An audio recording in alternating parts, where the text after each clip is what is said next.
दर्शकबिन यतिखेर भूपेन्द्रले भुन्टीलाई आफ्नो पेटमा गर्भ नभएको थाहा पाएपछि अर्को झुट आरोप लगाइरहेका थिए। त्यति नै बेला उताबाट गाउँबाट भुन्टीको मितिनी सुकुमाया आइसकेपछि त्यहाँ लफडामाथि लफडा परिरहेको छ। सुकुमायाले आफ्नो मितिनीलाई बचाउनको लागि भूपेन्द्रलाई अनेक सबुत प्रमाणहरू जुटाएर ल्याइसकेकी छिन्। अब भूपेन्द्र भने जाने भयो जेल। हो दर्शकबिन यतिखेर सुकुमाया आइसकेकी छिन्।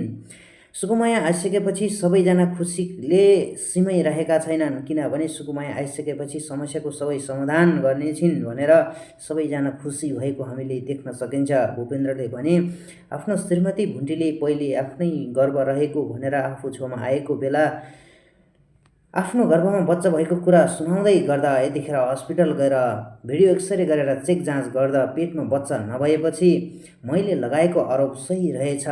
तसर्थ पहिले नै आफ्नो दाजुबहिनी गएर हस्पिटलमा गएर एबोर्सन गराएर बसेकी रहेछे। तसर्थ यतिखेर हस्पिटलमा गएर भिडियो एक्सरे गरेर चेक गर्दा पेटमा बच्चा नभएको भनेर भूपेन्द्रले भने झुटमाथि झुट आरोप लगाउँदै भुन्टीलाई जेलमा कोच्नको लागि धेरै कसरत र मेहनतहरू गरिरहेको हामीले देख्न सकिन्छ भने यही कुरालाई झुट साबित गराउँदै भुन्टीले सबै कुराहरू बताइरहेकी छिन् भने सुकुमायाले पनि प्रमाणहरू जुटाएर पहिले भूपेन्द्रले गरेको गल्तीहरूको सबुत प्रमाणहरू ल्याएर त्यहाँ आइसकेपछि भुन्टी भूपेन्द्र र सुकुमाया बीच ठुलो लफडा परिरहेको हामीले देख्न सकिन्छ। दर्शकबिन तपाईहरूलाई सोझी र इमान्दार भुन्टी कस्तो लाग्छ? यदि तपाईहरूलाई पनि भुन्टी सिरियल सम्बन्धी रुचि छन् भने कृपया हाम्रो यस भिडियोलाई अन्तिमसम्म हेर्न भने अवश्य नभुल्नुहोला।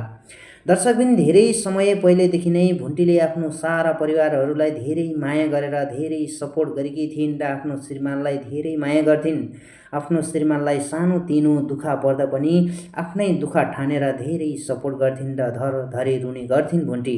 तसर्थ यस्तो श्रीमतीलाई भूपेन्द्रले कहिल्यै नबुझी अरूको कुरा सुनेर, गाउँलेहरूको कुरा सुनेर र अन्य व्यक्तिहरूको कुरा सुनेर आफ्नो श्रीमतीको साथ नदिई श्रीमतीलाई जहिले पनि विपक्षी पार्दै भुन्टीलाई यातनाहरू दिँदै दुःखहरू दिँदै आइरहेका थिए योभन्दा पहिले पनि। तसर्थ यतिखेर भने अरू केटीसँग लागेर भूपेन्द्रले भने आफ्नो श्रीमती भुन्टीलाई घरबाटै निकालिदिएको थियो। तसर्थ घरबाट निकालिदिइसकेपछि माइती घर गएर बसेकी भुन्टीको पेटमा गर्भ रहेको महसुस भयो भुन्टीलाई।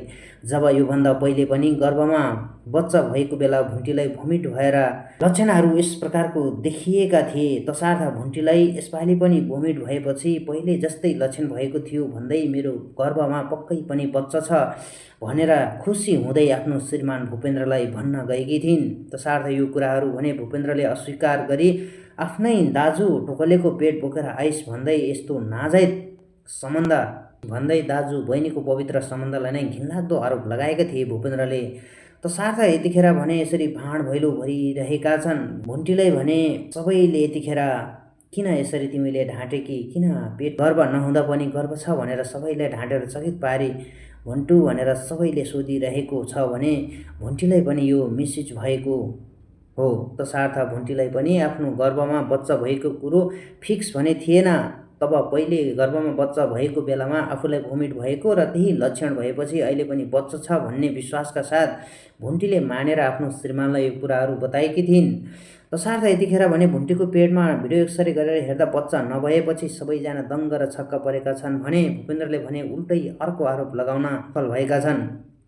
तसर्थ अब जे होस् भुन्टीको मितिनी सुकुमाया आइसकेपछि एउटा निचोड त पक्कै पनि निकाल्ने छिन् सुकुमायाले। हो दर्शकबिन तपाईहरूलाई भुन्टी सिरियल कस्तो लाग्छ? यदि तपाईहरूलाई भुन्टी सिरियल सम्बन्धी रुचि छन् भने कृपया हामीले प्रस्तुत गरेको यस रिभ्यू भिडियोलाई लाइक, कमेन्ट, सेयर गरी च्यानलमा नयाँ हुनुहुन्छ भने च्यानललाई पनि सब्सक्राइब गरी हामी सँगै जोडिनु भने अवश्य नभुल्नुहोला, ताकि हामी यसै खालका भुन्टी तथा कान्छीका सिरियल रिभ्यू भिडियोहरू तपाईहरू माझमा लिएर आउने गर्छौँ भन्दै आजको यस रिभ्यू भिडियोबाट बिदा हुन चाहन्छु। तपाईहरूको बाँकी पल सुखद रहोस्। हस्त धन्यवाद।